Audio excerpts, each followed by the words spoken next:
ओम श्री विष्णवे नमः। ओम श्री वासुदेवाय नमः। नमस्कार दोस्तों, मेरी मोटिवेशनल वर्ल्ड यूट्यूब चैनल पर आप सभी का स्वागत है। कामदा एकादशी का पौराणिक कथा। इस कथा को पढ़ने या सुनने से मनुष्य की सारी मनोकामना पूरी होती है। इस साल कामदा एकादशी का व्रत 19 अप्रैल शुक्रवार को है। जो कामदा एकादशी के व्रत रखते हैं उन व्यक्ति की सभी मनोकामना पूरी होती है। आइए कामदा एकादशी फलंदा एकादशी का पौराणिक कथा आप लोग विस्तार से सुनिए, मन चित्त और ध्यान लगाकर, क्योंकि यह चैत्र मास के कामदा एकादशी काफ़ी महत्वपूर्ण है। तो आइए कथा का श्रवण कीजिए। कोई भी कथा आधा अधूरी नहीं सुनी जाती है, कथा का पूरा रसपान कीजिएगा।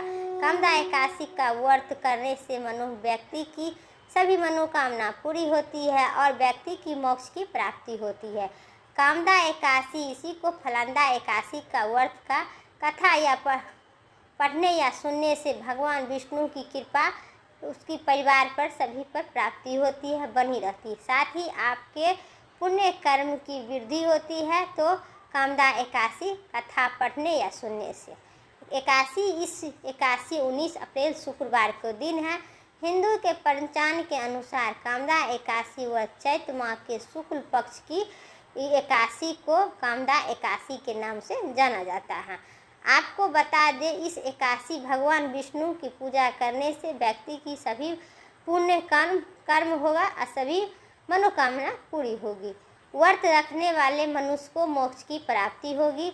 एकादशी को कामदा एकादशी को इसी को फलंदा एकादशी भी कहा जाता है, क्योंकि ऐसा मानता है कि इस व्रत करने से मनुष्य को 1000 यज्ञ करने का सम्मान है, फल मिलता है। कामदा एकादशी पर विधि विधान से साथ ही पूजा करने से कामदा एकादशी पर पुत्र की प्राप्ति होती है और संतान के यशमय दग होती है, पुण्य की प्राप्ति होती है। तो आइए कामदा एकादशी के विस्तार से कथा सुनिए। कथा सुनने चैनल पर नए हैं तो सब्सक्राइब करके बेल आइकन प्रेस करिए, क्योंकि मेरा वीडियो के एक ही जरिया है आप लोग के सब्सक्राइब और कमेंट के। तो जो कमेंट में जय श्री राम जरूर लिखिएगा। भगवान श्री कृष्ण ने धर्मराज युधिष्ठिर को चैत्र मास के शुक्ल पक्ष की एकादशी का व्रत यानी कामदा एकादशी की कथा सुनाई थी। रघुकुल के राजा दिलीप ने भी कामदा एकादशी का इस व्रत का अपने गुरु वशिष्ठ से सुने थे।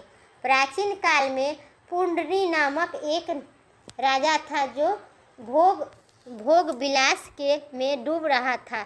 इसके राज्य में ललित और ललिता नाम के स्त्री और पुरुष रहते थे। दोनों को अथवा प्रेम था। एक दिन राजा ने सभी में ललित गीता गा रहा था, लेकिन तभी उसका ध्यान अपनी स्त्री पर चल गया और उसका स्वर्ण बिछड़ गया।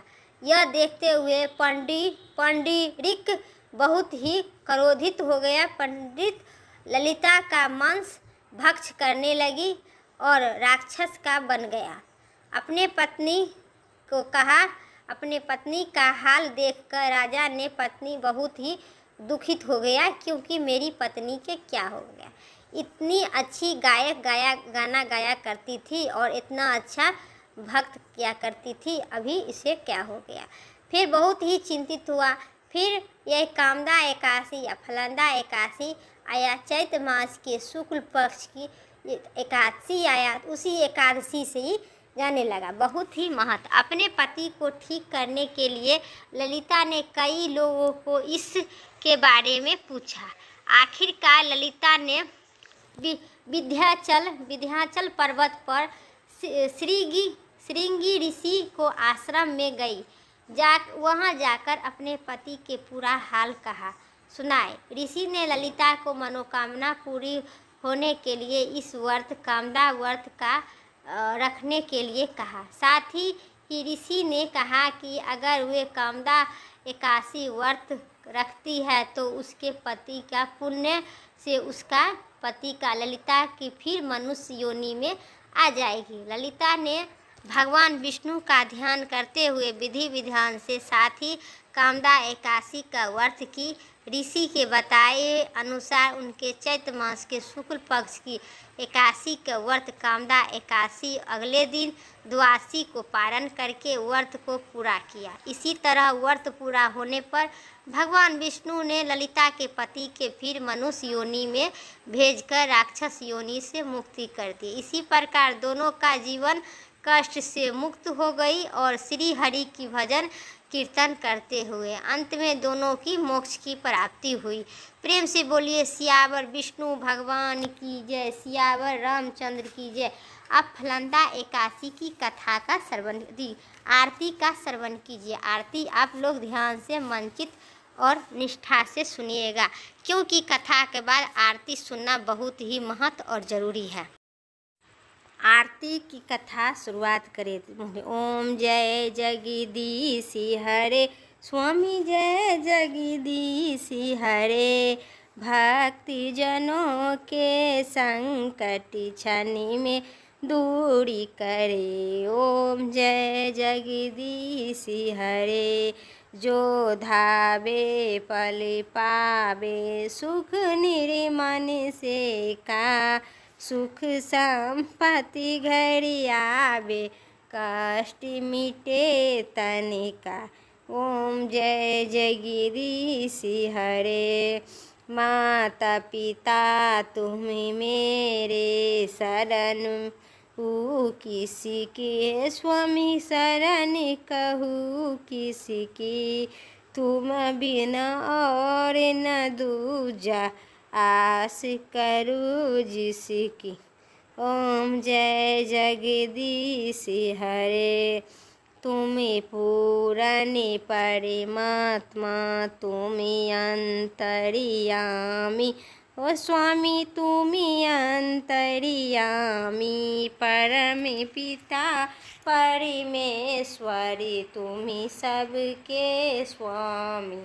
ओम जय जगदीश हरे, तुम करुणा के सागरी तुम्हें पालन करिता है स्वामी, तुम पालन करिता। मैं मूर्ति खिली कौमी कृपा करो भरिता। ओम जय जगदीश हरे, तुम हो एक अगोचरी सबका प्राणिपति है स्वामी, सभी के प्राणिपति। किसी विधि मीनू दया में, किसी विधु मीनू दया में तुमको मैं कुरी थी। ओम जगदीश हरे, दीनी बंधु दुख हरिता, तुम राक्षसी मेरे करुणा हाथ उठाओ द्वार पर तेरे। ओम जय जगदीश हरे, विषय मिटाओ बिटारी मिटाओ, पापी हरो देवा हो स्वामी, पापी हरो देवा। श्रद्धा भक्ति बढ़ाओ संतान की सेवा। ओम जय जगदीश हरे, ओम जय जगदीश हरे, स्वामी जय जगदीश हरे। प्रेम से बोले सियावर विष्णु भगवान की जय, सियावर आदित्य देवों के देव महादेव की जय। अगर मेरा वीडियो पसंद आया होगा तो चैनल पर नए हैं तो सब्सक्राइब कर बेल आइकन प्रेस करें, क्योंकि मेरी वीडियो के नोटिफिकेशन आप सभी तक पहुंचेगी। और कमेंट में जय श्री हरि विष्णु ज़रूर लिखिएगा। तो फिर नेक्स्ट वीडियो लेके आते हैं, तब तक के लिए जय राधे राधे, जय श्री कृष्ण, जय।